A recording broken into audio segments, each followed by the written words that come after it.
Bien, aquí estábamos, lo prometido ayer, lo cumplimos hoy, lo tenemos a Juan Carlos Molina, el secretario de Cedronar, y vamos a aprovechar a hacerle preguntas al respecto. ¿Quiere empezar Moyano?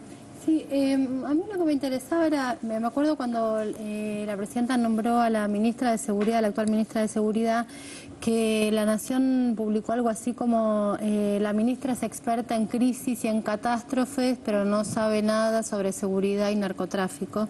Y me dio mucha risa porque es una persona que sabe mucho de crisis y de catástrofes, quizás sepa algo de lo que entendemos por combatir la seguridad, que no se trata solamente del robo y esas cuestiones como se lo suele presentar. Entonces, lo que quería preguntarte era cómo concretamente, digamos, se cambia vos hablabas del paradigma, digamos, ayer, cómo se cambia la lógica de pasar de un Cedronar que era absolutamente punitivo, algo que tenga que ver justamente con lo que propone el plan, que es de inclusión, sobre todo teniendo en cuenta que muchos fiscales que trabajan en el tema del narcotráfico lo que dicen es: yo puedo ir a buscar o intentar buscar al narcotraficante, pero no puedo, en términos de representante del Estado, ocuparme del pibe que está consumido él por consumir Paco, digamos.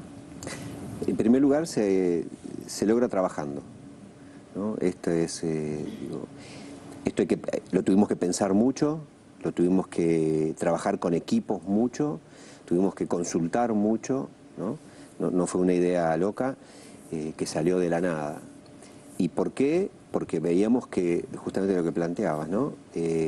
No teníamos espacios que puedan contener a la gente que está metida en esto. Creo que la presidenta, así como la eligió a la ministra de Seguridad, que después la convirtieron en una repartidora de colchones, ¿no? Que reduccionistas en las miradas, ¿no?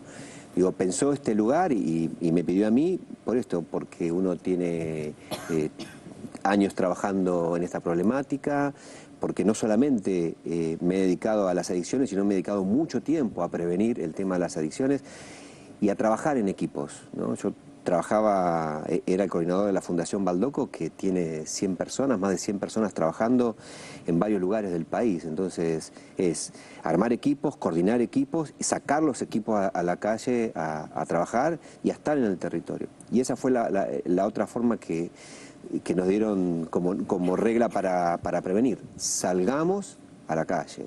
Que meterse en las zonas calientes. No nos sirve tener la sede de la Cedronar en Sarmiento y Florida, sino que meterse en el interior del país. Digo, hemos recorrido ya desde Jujuy abajo y a lo ancho, y ahí van a estar los centros, ¿no? Creo que esta es la mirada que la presidenta ha decidido sobre la prevención. Entonces el fiscal tiene razón, lo agarro y ¿dónde lo mando? Bueno, ahora está, entre comillas, lo podría agarrar y estaría la Cedronar para contener, que ya lo estamos haciendo. Yo quería retomar algo que Juan Carlos había mencionado ayer, es una categoría que creo que me sirve para hacer una reflexión y para hacerle una pregunta, que es esta idea de paradigma o cambio de paradigma, ¿no? Digo, por un lado porque en la definición de paradigma como una manera de ver el mundo, como una manera de ver las cosas, cuando también en el programa de ayer y complementando lo que decía Cintia, hablábamos de esto, un Estado ausente. Yo tengo la sensación de que en esa discusión acerca de si está o no ausente el Estado, hay dos paradigmas completamente distintas, dos maneras de entender eso. Creo que, como se decía ayer, cuando los que hablan de Estado ausente refieren a esa ausencia, lo que estaría ausente ahí sería la policía para meter bala. Eso es un Estado ausente, es decir, el Estado que no garantizaría la propiedad privada. Y cuando nosotros hablamos, si quieren, de Estado ausente, estamos hablando de un Estado que está pensado para otra cosa, un Estado que está pensado para incluir, ¿no? Eso me parece que... Entonces, a veces cuando uno discute sobre ausencia o sí o no, me parece que tendríamos que aclarar qué entendemos por esa ausencia y por ese Estado. Pero digo, y yendo también a la cuestión del paradigma, corríjame si no es así. ¿Es posible que la Cedronar siempre estuviera pensada con una lógica más medicalizadora, de pensar que, bueno, trabajamos con adictos y lo primero que hay que hacer es medicarlos y en todo caso después, bueno, veremos o el resto de los pasos incluso es algo que no tiene que ver con la labor de la propia Cedronar? Digo, cuando usted habla de cambio de paradigma, ¿se refiere a eso? Y en todo caso, ¿qué lugar ocuparía ahora ese espacio de medicalización? Son difíciles los filósofos, ¿no? No, Palma. Dios mío.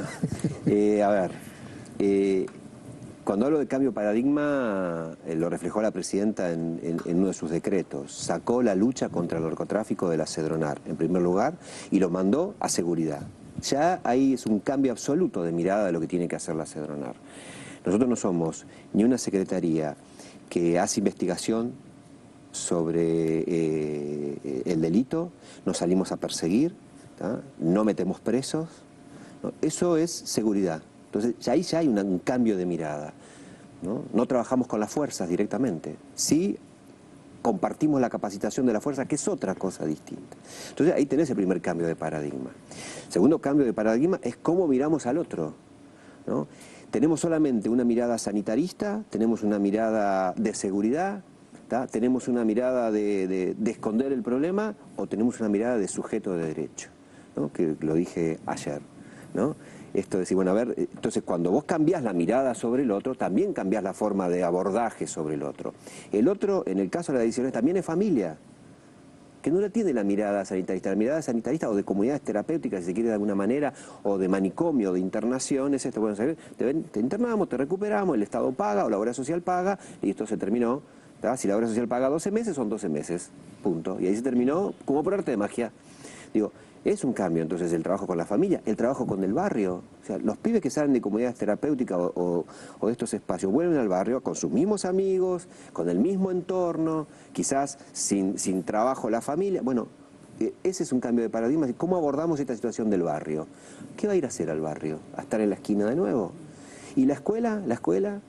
No, la escuela integra, expulsa, los docentes están capacitados para tener una situación conflictiva como la de un pibe adicto, que muchas veces se convierte en violento o que no tiene ganas de estar. Digo, ahí es donde apuntamos cuando hablamos de sujeto de derecho, al todo, no a la porción, ¿no? ¿Sandra? Sí, yo ayer escuchaba a la presidenta hablar de la inclusión, ¿no? Y decir que la inclusión no es solo para los pobres. Quería pedirte si podías, a mí se me ocurrió, con lo que yo lo asociaba, era con que todos tenemos el derecho y también el deber de sentirnos incluidos en una nación, en una idea de nación. Pero quería saber cuál es tu idea sobre ese concepto. No, por supuesto, y no lo dijo, ayer lo dejó con claridad, no es una cuestión de incluir solamente de pobres, ¿no? Digo, también habló de la inclusión de los científicos cuando se encontró después después del acto con la gente del CONICET, creo que era, ¿no? Y yo creo que incluir es eso, es integrar, es como la masa del pan, ¿no? Que cada producto separado no hacen al pan, ¿no? Lo mezclás, ¿tá? Y ese amasarlo hacen que salga el pan. Y creo que eso es inclusión, ¿no? Todos estamos adentro. Todos estamos adentro. Entonces, porque también hablar de la inclusión solamente al pobre o al negro o al drogadicto es también estigmatizar, ¿no? Entonces acá es, digo, el pibe, digo, las previas son tanto en los barrios vulnerables como en los boliches, digo, y consumen lo mismo. La diferencia es que uno lo toma del cartón y otro lo toma de la botellita, ¿no? Pero las pastillas son iguales. Entonces también es eso, ¿no? Eso también es inclusión. La mirada general sobre el problema.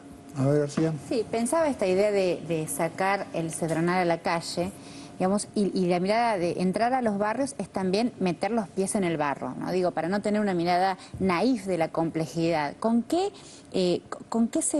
te encontrás en eso, digamos? Porque uno mira ciertos barrios de la Ciudad de Buenos Aires o del conurbano y hay mucho haciendo mucha cosa, ¿no? Algunos bien, otros mal. También están justamente las cocinas del narcotráfico enquistadas en las villas del conurbano y de la ciudad, digamos. Ese caminar por el barro, digo, para no también tener una mirada naif y pensar que también hay muchas situaciones de conflicto de dónde sacar, digamos, cómo resolver esos conflictos y cómo van a recibir los pibes o los jóvenes o los adultos ese salir a caminar el barrio. A ver, indudablemente hay muchísimas situaciones de conflicto. No es fácil caminar el barrio, no es fácil ir a las zonas calientes, no es fácil encontrar gente, ¿no? para trabajar en la cárcel de Devoto, digo que también para nosotros es una zona caliente, donde hay 1.600 presos y donde vos, pabellón que entrás, te hablan de adicciones, y le decís, ¿y te parece que aportemos una solución? Te dice, sí,